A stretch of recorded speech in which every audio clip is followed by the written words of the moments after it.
It is geared more towards beginners and intermediates. It's also good for professionals who are struggling to achieve realistic results with their renders. Once you learn these tips, you will definitely land more clients. Basically, anyone who is looking to improve their 3D render skills and increase their income. How long is this training going to be? This training is 1 hour long. Don't worry, I won't be pitching my course the whole time. I'm sharing a ton of valuable content. I've even had people that watched my free YouTube videos tell me that I'm their favorite teacher, and that I'm the best when it comes to advanced Lumion tutorials. So make sure you're ready, grab a pen and paper to take notes because every minute will be jam-packed with valuable information. So without further ado, let's begin the training. First off, a little bit about me. My name is Nuno Silva. I'm in my mid-30s, based in Portugal, the sunny part of Europe. And I spent about 10 years working in the real-time 3D industry. At the company I was working for at the time, we even got awards from Unity 3D, a software used to develop video games and real-time simulations, for best visualization simulation. This was hosted in Los Angeles, California. More recently, I started working with clients from the United States and Canada. In the meantime, I've also grown my YouTube channel to about 20,000 subscribers in just 4 months. In a nutshell, I have learned what it takes to create high-quality 3D renders and attract high-paying clients, and I'm super excited to share my insights with you right now. How did I get started? So let's rewind all the way back to what motivated me to get into the 3D render in the first place. When I was a teenager playing a video game called Unreal Tournament, they had a built-in map editor in which you could make your own levels for the game. That was my first introduction to the 3D world. Then I worked in the same company for almost 10 years. And although at the beginning it was quite exciting and I was learning a lot, over the time I realized that the potential of professional growth was limited and it even couldn't get me where I wanted to be in terms of financial goals. And as you may heard, if you love what you do, you won't work a day in your life. So I quit my job and started searching for my real passion. I started exploring how my 3D skills could be applied in a challenging and useful way. This is how I found my first clients from North America, just by being active in professional online communities. So, for one of my clients, I had a big building complex to render, and with very little time. I was here stuck with slow rendering engines, or even at times using video game engines like Unreal Engine or Unity 3D. And I was using them to make architectural visualizations. It's not only taking ages to learn this kind of software, but also when the client asks for any small change, you have to waste a lot of time again. So what was the solution for me? That's when a friend told me about Lumion Renderer. It's a real-time renderer with a super easy interface to learn even as a beginner. In about a day, I learned all the interface, which buttons to click and what they do. This was a game changer for me. In minutes, I was already making awesome renders, and with their presets changing from day to night in no time. So I started exploring this software and its capabilities more and more. I was even trying to replicate popular renders from well-known architects who use V-Ray or Corona, as you may know, the most popular render engines. But those take a big learning curve and are quite slow to render. They are literally taking hours to render just one image. I started posting in Lumion groups my images, and many of them got hundreds of likes and comments. People kept asking me how I made the lighting, how I made realistic materials, what are my secrets. I started my YouTube channel and it grew quickly to about 20,000 subscribers in just 4 months, and it's currently growing fast. But that wasn't enough. I had to pack all of these questions that people kept asking me and put them all together and organize them in what became my Lumion Render course. In the course, I'm teaching all there is to know about good lighting, how to make realistic materials that make people go whoa, how to make exterior building renders, interiors, even without any natural light. This is, by the way, one of the subjects that people have more trouble with. But this also wasn't enough. I had to create a Facebook support group for my students, so they don't feel stuck or discouraged at any point. I'm always there every day to answer all the questions they may have and give them my tips to improve their renders. And actually, this now grew into a community where I don't have to answer immediately some questions, because other student members of the group jump in helping each other in the threads. It's becoming a real great place to be. So that's just a quick look at how Lumion Render course came about, and we'll talk more about the full program at the end. But what I want to do now is give you a sneak peek of some of the content inside the program and also give you as much free training as I can. So we are now going to dive into my top 10 secrets to achieving realistic 3D renders. Whatever technology you are using to achieve photorealistic images, you will keep failing because you have to follow some basic principles. The most sophisticated 3D software can only help you to get realistic images by 80%. The other 20% that will make it or break it, it will all depend on you and on the 10 secrets I'm going to teach you on this training. Increasing the quality of your 3D renders really comes down to observation. You need to observe how the light, materials, shadows, how everything works in the real world. The tips I'm going to show you will help you achieve astonishing results. Tip number 1. Bevel those edges. Computers are great at perfection. The real world is far from it. If you make a cube in any 3D software, it will be perfect with edges at a 90-degree angle. In the real world, this doesn't happen. It's impossible for two surfaces to be with perfect right angles for this sharp edge to occur. If you look at any surface around you, even the sharpest ones, you will notice there is rounding, some imperfections like damage and small chips. So in order to have realistic results, you need to bevel the edges. Also, by doing this, you will create highlights. This adds volume and makes your scene more interesting visually. It becomes really important when these objects are seen up close. Luckily for us, we live in times where this round edge can be done in the shader, and all it takes is just to adjust one setting. In Lumion, for example, there is in the material settings an option to round the edges. Have a look at this example without and with the round edges. Remember, it just took one mouse click to achieve this extra realism in Lumion. It's that easy. My second tip I have for you is camera. This is probably one of the most important points. If you're not a good photographer, you will not have a great render. You need to learn the basic things about photography to be able to understand what makes a good image. If you don't know it, it's not a crime. But for example, if you don't understand the effect the focal length has on your images, there is a big barrier in creating photoreal imagery. It's very common to see 3D renders that look different from a real-world camera lens. That's because 3D virtual cameras are mathematically perfect. On the other hand, physical glass lenses would produce imperfect, distorted images. Common mistakes are super wide shots that feature no distortion or close-up macro-style shots that have no depth of field. With a physical camera, there is no choice. These features are naturally occurring. Be aware of these fundamental differences. Take a real camera out, preferably a digital SLR, and experience for yourself how a physical lens works. So that was the problem. Now pick up your pen and write down the solution. First, you need to position the camera between 1 and 1.2 meters from the ground level. This works best. A 35mm lens produces the most natural image, as it's closest to the human eye. Avoid using anything lower than 30mm, as it distorts the view. Favor a smaller frame over a larger one, as showing a small segment of the building allows the viewer to focus on particular feature and not get distracted by any other objects. Tip number 3. Composition. The composition is one of the most important rules in creating a perfect image for any purpose. You have to use these rules and tricks to draw a viewer's attention for particular objects, which are the most important in your project. Let's speak about the rule of thirds. This is a guideline for creating visual images. Imagine that you divide an image into 9 equal pieces. Then you should place important things you want to draw your focus on along these lines. Take this example. It doesn't look so good, right? But if we move the subject along these lines, it immediately makes a strong composition. Symmetry. With symmetry, you give the image stability. There is nothing to distract your eyes. It will enhance your main focus of attention. This shot of a building uses horizontal symmetrical composition. The left and right halves of an image are symmetrical to each other. This is the form of symmetry that you usually see in architectural structures. In a vertical symmetrical composition, a subject and its reflection occupy the top and bottom halves of the image. This is the kind of symmetry that you can find in water reflections. Golden ratio.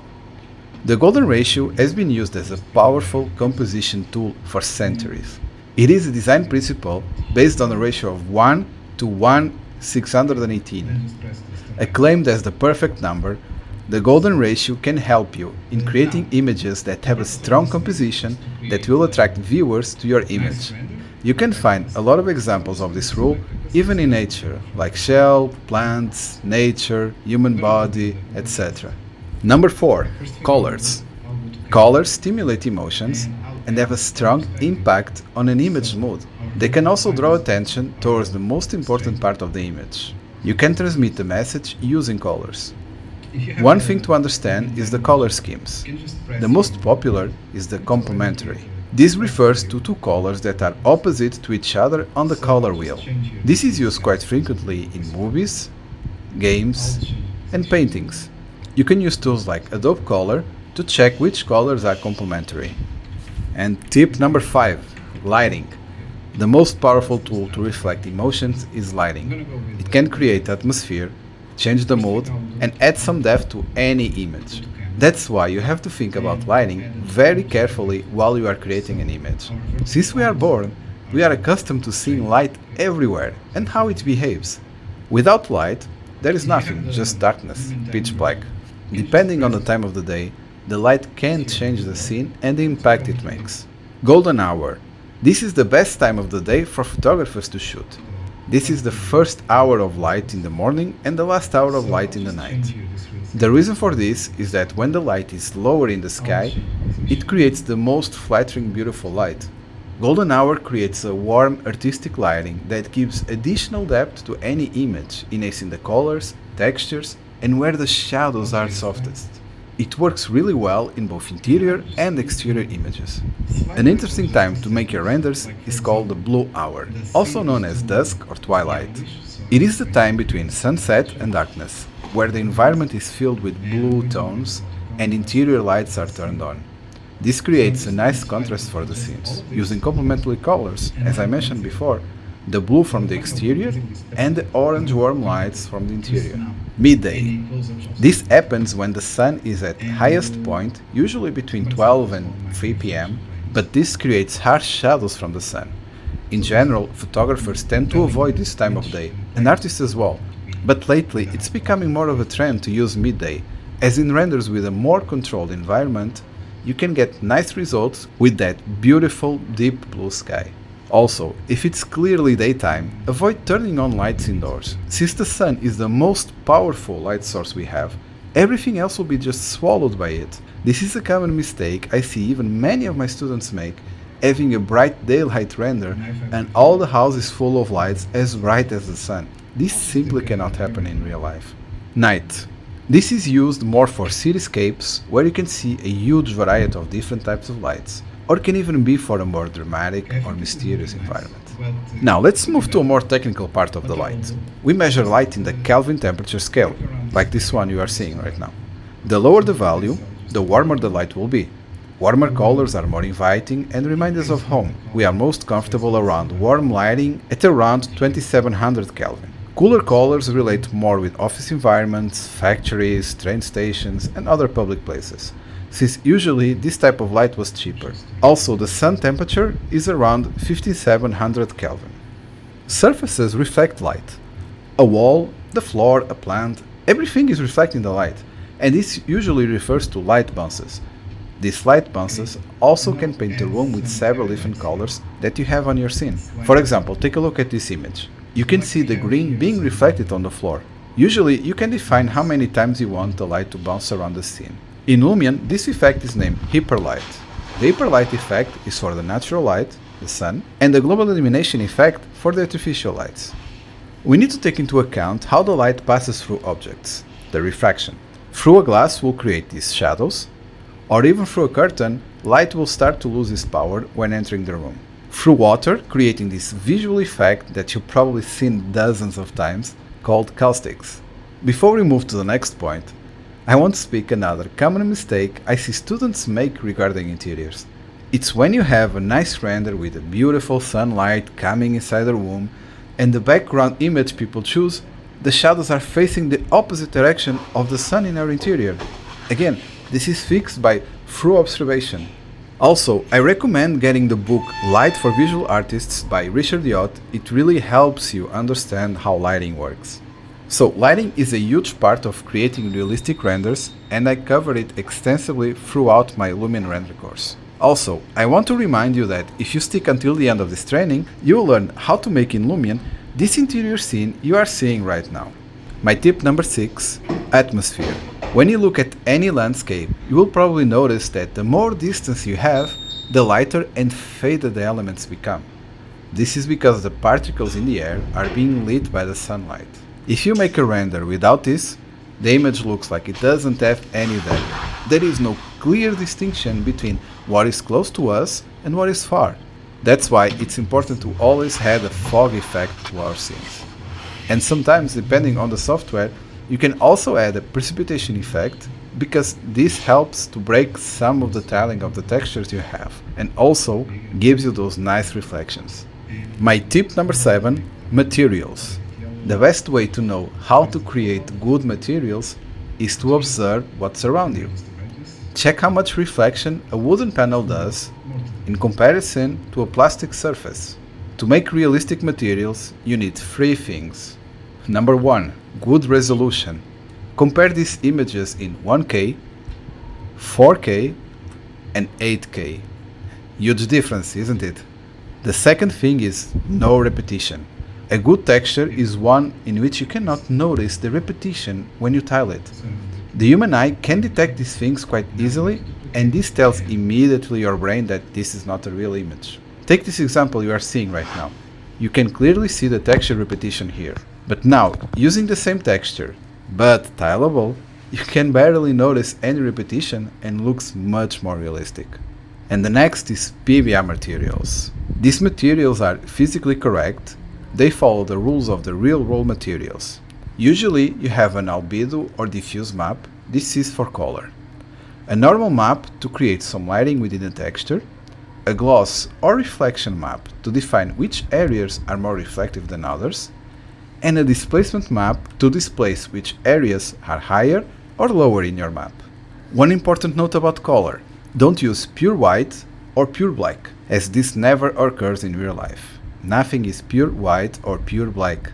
So always use a light gray or a dark gray as white or black. And tip number 8, building the scene around the scene. So it's also important to point out to create a scene around the scene. And what do I mean by that? This means that you cannot just place your house or building and that's it. You need to create some trees, some street lights and sidewalks, maybe some buildings in the background. But not just the background.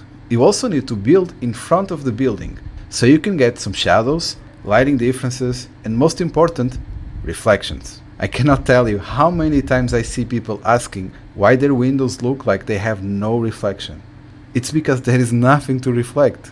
You need to add all of those elements to make a good render. Tip number 9, chaos. Any 3D software will produce perfectly flat surfaces, which are the enemy of realism. Even if your surfaces are relatively clean, like a smooth painted interior wall for example, you should add a little bit of imperfection to the surface. Surfaces that seem relatively clean and unweathered still have variety. This can be due to lighting, dirt and scratch marks, or even surfaces that catch highlights and self-shadow. The idea here is to make your surfaces with some imperfections. You can use some noise patterns applied in a normal map or gloss map that helps to break up this uniform surface. Here you can see a perfect surface of a wall. Now, if we introduce some noise, you can see how this increases the realism. It looks much better. Take another example. This wooden floor is too clean, and even a wooden floor that has just been cleaned, it will still have some smudges and some light scratch marks. So look what happens when we introduce these textures. It immediately looks much more realistic. And my last tip is post-production and photorealism. All the renders need a little bit of post-production. Usually the render comes mathematically perfect, and as I mentioned before, real physical lands have a lot of imperfections. So to make our render look real, we should introduce those imperfections back, since the human eye is used to seeing the photos with them. I'm talking about lens distortion, chromatic aberrations, lens vignetting, lens flares, and some light noise. All of those imperfections will result in a much better and realistic render. So there you have my top 10 secrets to achieving realistic 3D renders. Knowing them simply isn't enough. You gotta actually practice this to learn them. Practice makes perfect. And don't forget that I'm going to throw in one more bonus secret at the very end of the training. I'll show you how to make an interior render of this scene in Lumion if you stick with me until the end of the training. So now I want to dive into Lumion Render course to give an idea of what the full program includes. It's for anyone who enjoys my teaching style, has gotten a lot of value out of this training, and who would like to learn a lot more. Again, this is a short training and the Lumion Render program is over 6 hours of video lessons, and I'm adding new content to it constantly. So as far as content goes, here's a quick look at the topics I cover. You will learn how to create an exterior scene, how to make the render presets, the materials and shaders, creating PBR textures for Lumion, making the humanization, how to use megascans, and how to make post-production in Photoshop. In the interior model, I cover the cameras you should use, what is light and shadow, how weather affects the scene, and color correction. Then I move to lighting setup, material, changing to night scene, and post-production. I have a model for Lumion animation, another for an interior scene without any natural light, a dark interior scene, and one for studio lighting. Plus, I have a whole section with resources. So that it is. That is what Lumion Render course includes. So there is only one upfront cost, and you'll have access to all the current content and for as long as the course exists. And you can watch it at your own pace. Also, you get several bonuses, like a pack of my most popular Lumion scenes. With these scenes, you can open them and check how I made things and even use my render presets. You will also get a 20% discount for Lime Exporter plugin. It's a plugin that exports from 3ds Max to Lumion with all the textures already applied in the 3D model. And you will also get access to my Facebook support group for students only. And an exclusive bonus of this webinar only that you cannot get anywhere else, a pack of high quality premium 3D models. You have the FBX, OBJ or 3ds Max file, you just drag and drop them into your scene.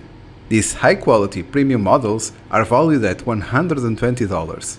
So, when you add all this bonus, that's a real-world value of $275 that you can get for free. Here's an example of one of our members who actually joined Lumion Render course and the review he gave. Van Buren said, "Nuno's course is great. If you are a beginner with Lumion or looking to craft your scenes to take them a step further, his course is the way to go. You'll be happy how well your renders will look by the end. I've used the program for 2 years now, but have learned to polish them off for that extra wow effect with these tips and tricks." Another member who was learning from YouTube before he joined the course said, "I decided to enroll in his course and apply his Lumion principles to my current projects. The results were instant and my work is 100% better now. His videos are short and straight to the point. I was literally watching his videos on my laptop and doing projects on PC simultaneously. After taking his course, I completely abandoned V-Ray, and I was using V-Ray since my college days. I believe it is important to mention that I am at Ringling College of Art and Design in Florida, United States, and Nuno's level of teaching is very similar to what I had there. By the way, it's a very expensive school. I am so happy I found Nuno." So without further ado, we will finally get to the price of the full program. And as promised, I'll be offering an exclusive discount for those who hang around till the end of this training. I currently have it priced at $397, but as an early bird special, while the program is still growing, I'm selling it just for $297. But as a better offer, and as a training discount only, if you join within the next 20 minutes, you'll get an additional $50 off by clicking on the link that I'll provide here in a second. And once you click on that link, it will take you to this custom discount page, click the buy button, set up an account with your email and password, and then you will see the $50 off discount coupon already applied on the checkout page. So I'm going to go ahead and pull up the offer. Like I said, this offer is good for the next 20 minutes. And here we go. So there's the offer. Again, this offer is available only for the attendees of this free training. So if you are thinking about joining, now would be the time to do so. And while that offer is ticking, I'll be answering some of the top questions I get asked during this free training. So feel free to add your own questions in the message box. I'll try to reply to as many as I can by email within about 24 hours. Also, don't forget that I still have to show you the bonus tutorial at the very end of this training. Meanwhile, let's get to the questions. First question. What is the success rate of people who join Lumion Render course? I recently did a poll in our private Facebook group and found out that over 87% of the Lumion Render course students are using this software actively for professional projects, and about 7% said they were just getting started with Lumion. So the success rate is pretty high as long as you apply what I teach in the course. Next question. Why would I buy this course if I can just watch free YouTube tutorials? I really like this question. Of course, you can always binge on some YouTube videos, but first of all, you never know if they are up to date, and I personally wasted a lot of time watching videos on YouTube trying to figure out how to achieve realistic 3D renders. But the problem is, whenever I needed to complete a project for my client, a new question would come up, or I didn't know how to complete a certain task. And only after the work was done, I would accidentally find a solution on another YouTube video. So I was learning pretty much by making mistakes and learning from them. A lot of time wasted searching for the right way. With my Lumion Render course, I have packed years of knowledge I accumulated and laid it all out in a well-structured and logical sequence of lessons that you can watch in one full day and start implementing them from there. You know guys, what I learned by my age is that time is money. And it's not just a saying. Think of it this way. If this course helps you land just one client, just one interior or one exterior render project, it will pay for itself. But I promise you, if you apply what I teach, it will give you a lot more than just one paying client. Next question. Will this course work for me? This course will work for you if you are an architect, an interior designer, a 3D generalist, 3D visualization artist, 3D artist, a general Lumion user, and in general, for people who want to learn how to create highly realistic renders in seconds. Will I learn everything from zero? No, this course is intended for people that already have a general knowledge of 3D applications. How long it will take me to make the first render? If you follow all the steps I teach in my course, in general, you will be able to make a high quality render in about 1 to 2 hours from building up the scene until the final render for a simple scene. Which version of Lumion do I need? You can use any version of Lumion from 8 and above. What I'm teaching in the course will not have anything specifically from the newer version, so everyone can follow along. I'm using SketchUp. Can I take your course? Absolutely. My course is teaching you how to make realistic 3D renders in Lumion. Doesn't matter which 3D modeling software you use. I provide all the necessary files for you to follow along. Another question. How long do I have to complete it? How many times can I go back and rewatch the course? You will have lifetime access to the course, it will never expire, and you can watch at your own pace and rewatch as many times as you would like. This is a never-ending source of Lumion tips and tricks. In which format the course is designed? The easiest way to learn for most people is by watching video tutorials. You will have videos and all the 3D models and textures for you to follow along. You can get access to me personally in our private Facebook group for course students and ask me any questions you have about Lumion. Do I need any other software besides Lumion to complete the course? No, you can follow along if you have just Lumion. I provide all the necessary files, like 3D models and textures, for you to follow along. Next question. If I have a specific question, how can I contact you? Any questions you have, you'll have access to the Facebook support group for students only, and you can ask all the questions there. I'm personally replying once a day, and I think this is a very important part of the program, which you can get as a free bonus to the video lessons. It's an access to a practicing professional who can help you overcome any roadblocks and shorten your learning curve. For those of you who stuck with me until the end of this free training, as I promised, I have a special bonus for you today. I'll now show you inside Lumion how you can make a realistic interior render. So let's dive into it. So now to the bonus secret part, how to create this interior render in Lumion. So I started, as you can see, with a blank template, with a white template. And I just have on this model 3 window openings. As you can see, these 2 windows are the main ones, and they will be the ones that are visible to the camera. And then I have this one that I just left like this without any window frames or any glass, because it will not be visible, and so I didn't bother too much with model all of this. That will not be seen, right? And also on this side I have this black wall. And why is that? Because I want to have some contrast here. I want these shadows to be darker, and if I had here the white wall, as I showed you previously in the training, with the white wall the light will bounce more.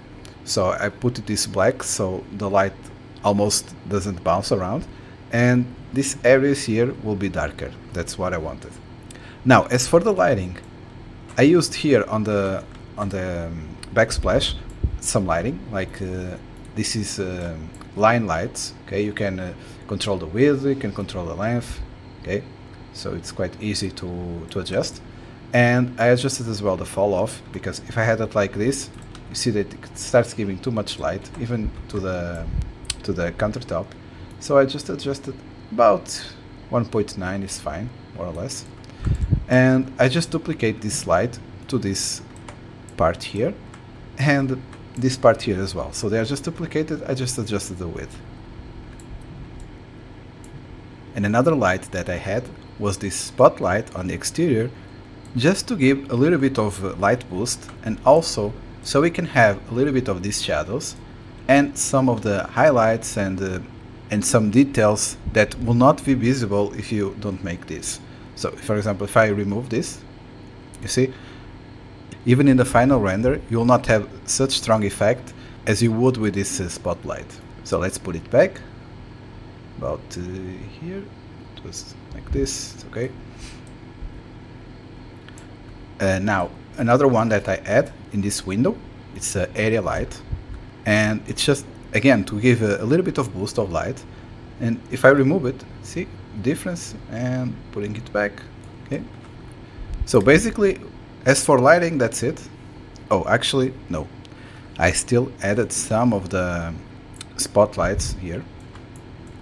Actually this one, for this light here, 2 spotlights to give a little bit of light here, just slightly, and also 2 lights here, one and another here, just to give a little bit of light boost from this recessed lights here on the top. And as for the materials, they are pretty much the standard material. There's nothing special about them.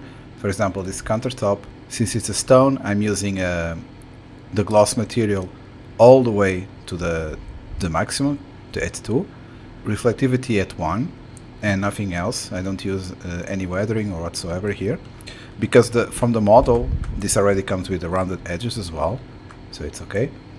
Then this is a glass shader from Lumion, okay, and this is just a color as well, basically just one color, and with some gloss and reflectivity. One important thing is that you always need to put here on utilities, or if you are using older versions of Lumion, you will find it in the lights. It's the reflection control. With this reflection control, for example, if I remove it, you see that everything turns this bluish white color, because it's reflecting the exterior, so it doesn't really know what to reflect. So if you add this reflection control, let me put it back, let's put it here. Now it's reflecting properly, and you can adjust better your materials as well. Now let's go to the render settings. So first, what we'll do, we will make our camera at about 1.2 meters. So let's say, you can even type here 125, I think for this scene is alright. Now the focal length is at 15. I already spoke about this, that we need to have at least 35, because it's the closest to the human eye. So let's increase, but if we increase it, we will not have any close to the view that we've seen in the previous image, right? So what we need to do, we need to go back a little bit. Oops, what happened here? I'm going through the wall. So first effect we're going to add is in advanced, the near clip plane. And this allows you to cut through the geometry, and so you can go through the back of the wall and you'll still see the whole image without the wall blocking the view. Now let's move this up a little bit. You can click on this one to set the horizontal eye level. Okay. Now I'm just gonna tilt a little bit so you can see more of the window. Maybe like so. Okay. I think like this is good. Another thing I want to do, I want already to think of the proportion I'm going to show my image. So I'm going to add some black bars here. And to do this, I'll go to Add Effect. And on Add Effect, I'll go to Artistic and Image Overlay.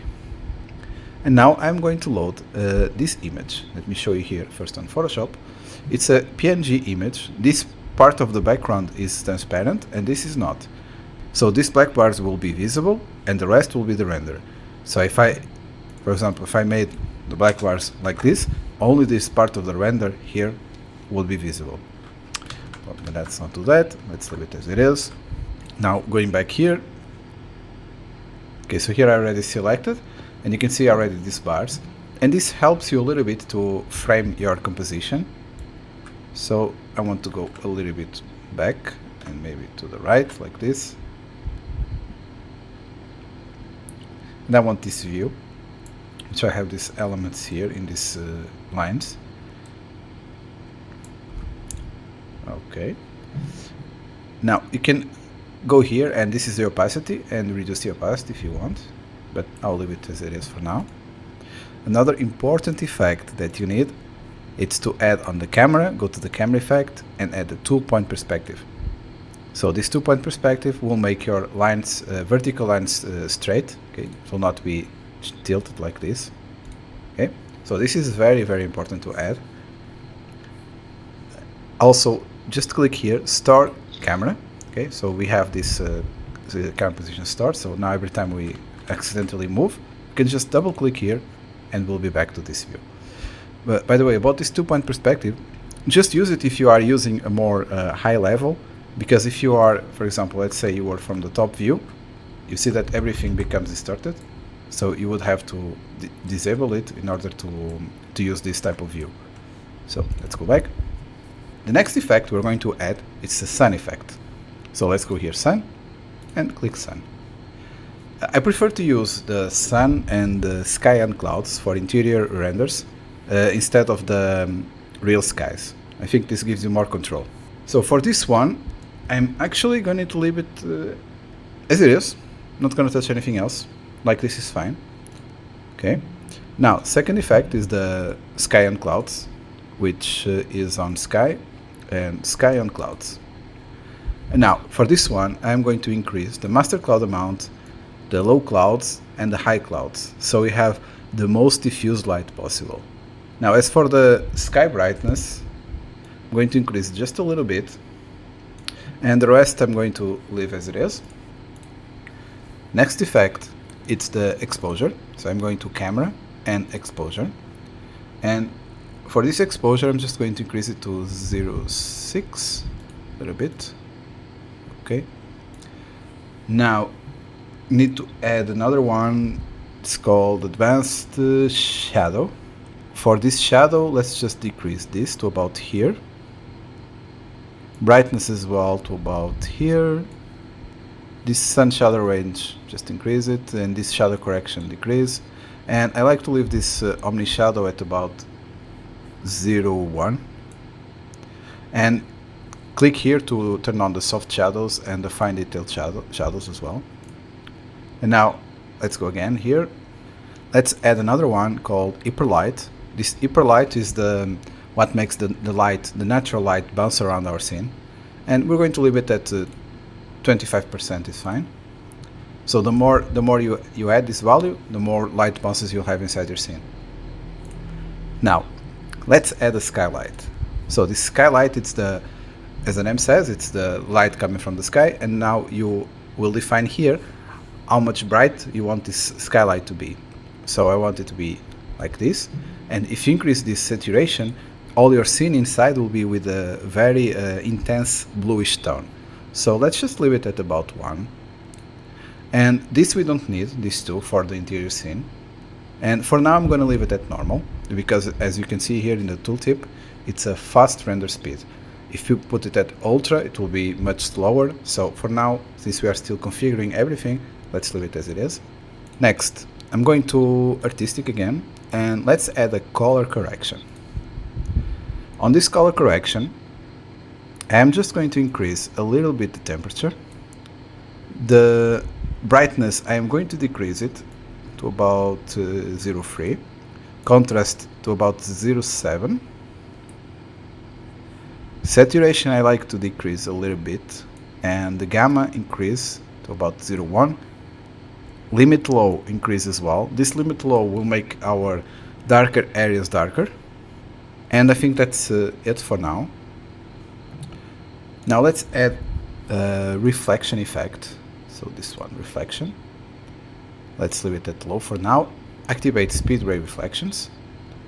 And here we can leave it as it is for now. We don't need to edit anything for now. Okay, we already have some reflections here. Now I want to add as well, go to camera and lens flare. I like to add this lens flare, and the bloom amount, I have it on the maximum, and the master brightness just a little bit more. So these areas here will become a little bit overexposed. And actually, since we are here, I think we can just be more like this, so you can see a little bit of this part here as well. Okay, let's just start the camera again.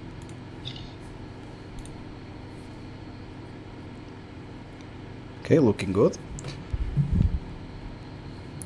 Now, one of the things I usually use in this type of interiors, it's the fog effect. It really helps in these scenes. So for the fog, I'm going to decrease a little bit, about here. And everything else, for now at least, I'm going to leave it as it is. Leave it as the white color as well.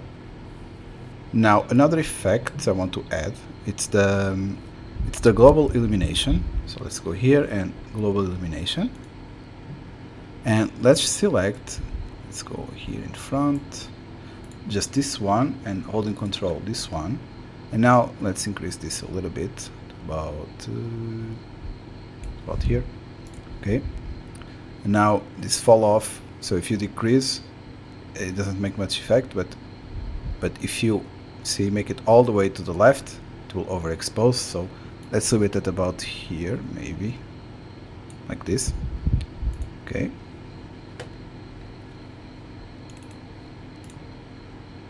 And now I want to speak about some of the effects that you can do here in Lumion, so you don't need to go to Photoshop to make all of those imperfections that I spoke about before.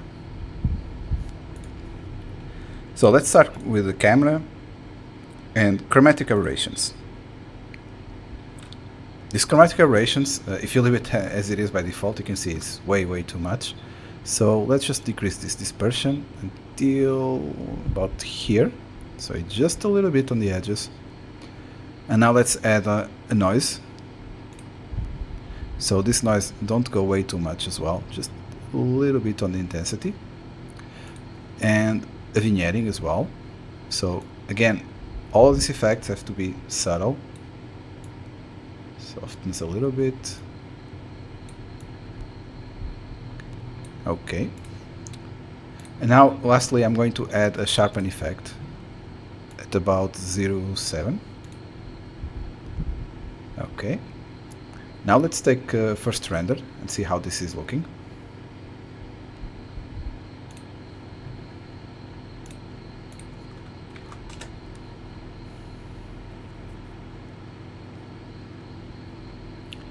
Okay, I think it's looking good, but we still need to add the reflection planes, and the skylight we still left it at low. So let's do that now. So let's go to reflection here and click edit, and now let's go a little to the front. Let's see where we can add. So this here, definitely we are using this. Don't worry about this. We'll increase the threshold of the reflection, and then it will cover about 25 centimeters, so this will not be an issue. Now let's see, we definitely need this panel here, right? And these cabinets. Again, when we check the threshold, it will cover this. We need the floor, of course, the ceiling, as well. And I don't think on this wall it will make much difference. And maybe here. Okay, I think that's all. Now let's go here. Let's put this to high and increase the threshold as well. Okay, we can already see on this preview one problem. I'm checking here and I see clearly the reflection of the window and there's nothing outside. So what we can do here, we can go back and edit the reflection. And for this one, just click and just remove it. Now if I put it to high, you see that this reflection will be a little bit more blurred and it will work best for what we want. So now let's go back, let's go to the skylight and ultra and let's render it again.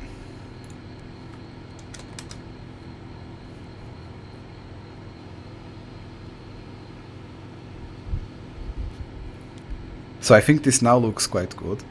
And there you have it, this is my tutorial for a realistic interior render. There is still more to cover, like the post-production and to cover in detail all the materials and all the lightings and textures, but we don't have much time in this free training, so I cover all of that in my Lumion render course. Hopefully I've answered most of your questions in this training. If I didn't cover something you'd like to know, feel free to email me at this email, and I'll try to get around to those as soon as I can. Also, if you have any other questions or doubts about whether this program is right for you, shoot me an email. But our offer has officially ended. If you haven't joined with the discount, or your payment method didn't work and you need help with it, again, shoot me an email and I'll see what I can do to help you. I want to wish you all good luck in your future projects. Even if you don't join my paid course, I'm sure you can find a lot of great tips on my YouTube or follow me on Instagram.